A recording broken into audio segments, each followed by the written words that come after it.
Miss Ay, ano po bang isi-share yung recipe sa amin ngayon? Ay, ito napakasarap na deep fried chicken. Deep fried chicken na version ni Miss Ay Ay. Ang ating tanging inay magluluto ng fried chicken!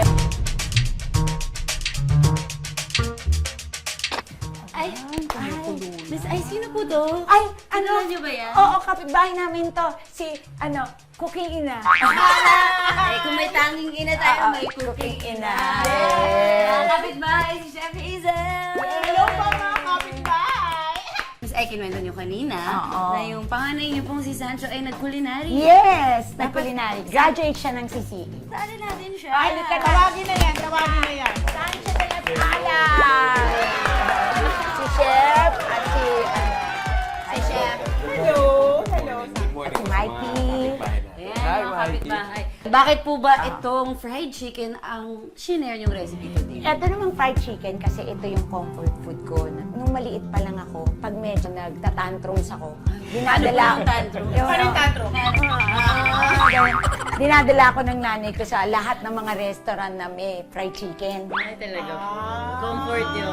Kaya naman Alam niyo pala. din yung magpapangiti sa Yes, inyo. So, yun parang talaga. naging bonding niyo po ng mami niyo. Oo, parang parang hindi niya ako mapalo, kumain na lang ako ng fried chicken. Recipe po ba ito ng nanay ninyo? Hindi, O sa inyo? recipe ko na lang. Recipe na lang, okay.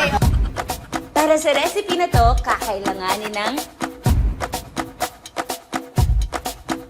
So ngayon ang gagawin natin. paano niyo po ba ginagawa, Miss Anne? Ito, kunyari ibababad mo, hindi pala kunyari, talagang ibinababad.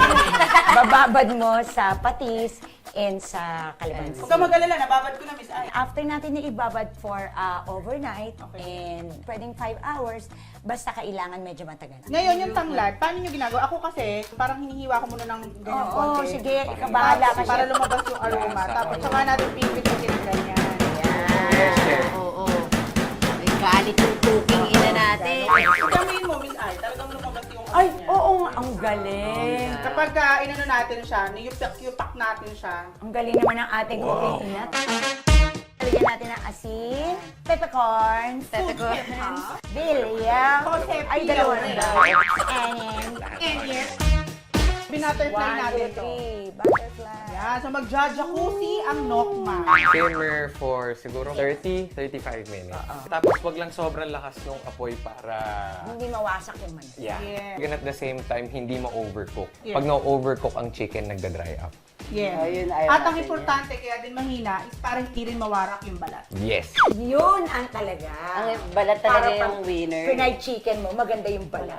Yun. Ang balat ko ay fresh. Ganun. Para Sarap ka, gaten! yung Kaya style pala nung fresh.